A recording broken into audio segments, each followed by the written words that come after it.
Have you ever tried playing Stardew with a tiny farm map? Small maps are my favorite. The lack of space adds a challenge, but they're just so much cuter.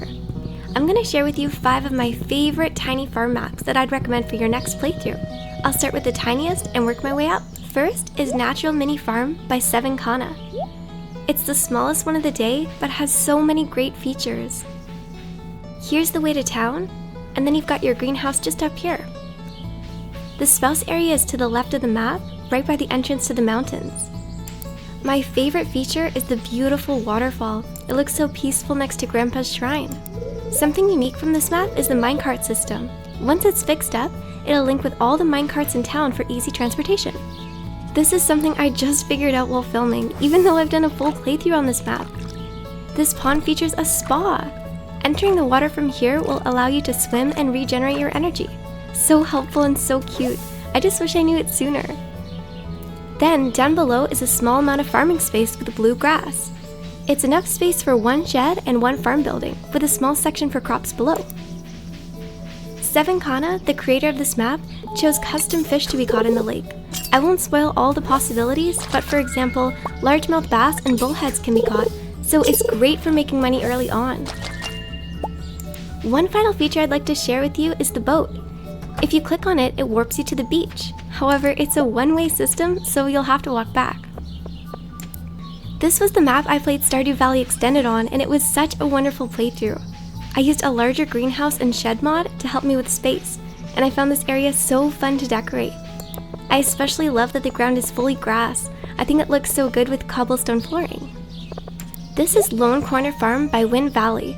It's perfect for players who like the standard map, but just wish it was smaller.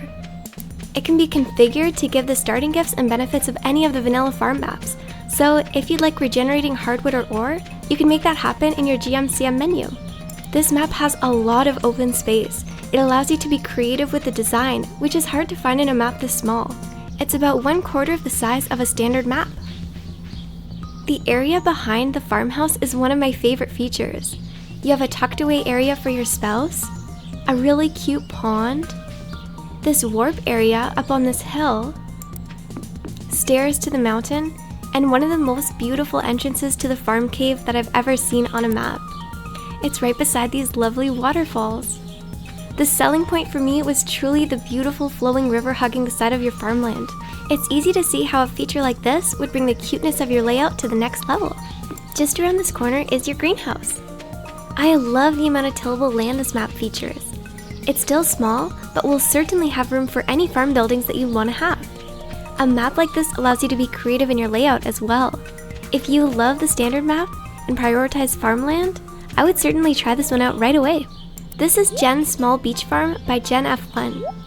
If you like fishing, but you want to try a tiny farm, I can't recommend this one enough.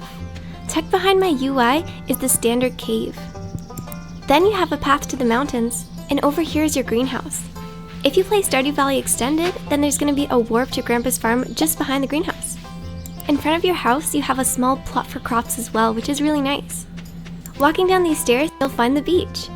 These palm trees regenerate and allow you to forage for coconuts. Something special about this area is the ability to use a sprinkler even on the sand. And of course, you can catch ocean fish here too. Then there's another pond with a waterfall, which allows you to catch river fish. Despite its size, this map allows you to invite 4 players for multiplayer. It has this neat little section tucked away which would be great for coops, barns, and sheds. As a player who loves fishing, this map is definitely next on my to-play list.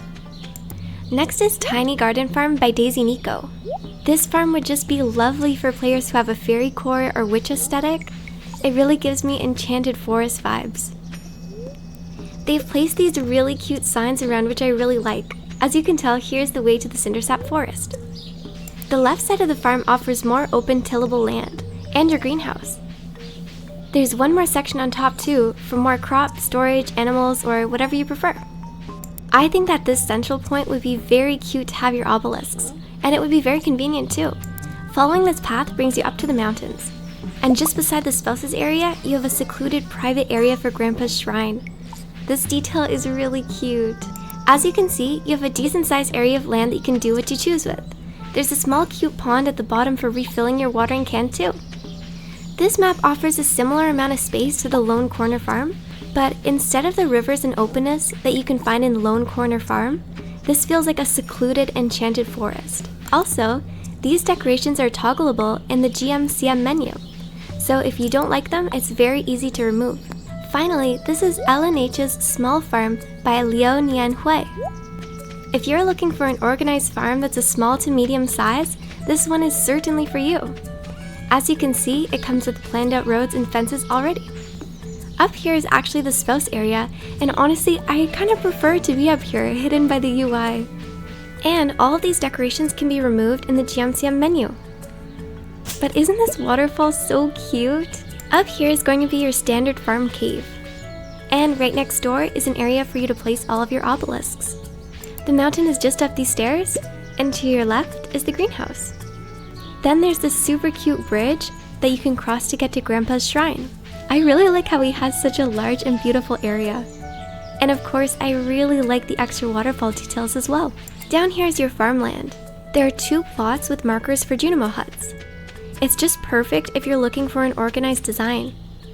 There's an additional 3 sections for crops down here as well. And this area up here would just be great for sheds. To the left of the farmland, you'll find one small open section. And right below is a slightly larger fenced-off section, which would be great for animals. Down here is the Cindersap Forest, and across this bridge is a second fenced-off zone that would also work well for farm animals. And this map has one more secret. If you enter behind this bush, then you can swim. It acts like the spa so you can refill your energy from the comfort of your own river. Aren't tiny maps just so cute? I hope you were able to find one today that you like. If you'd like to see more farm map recommendations, I can certainly arrange for that. There are many more adorable tiny farms that I'd love to show you. The links to each farm are in the description. They're all available free on Nexus Mods.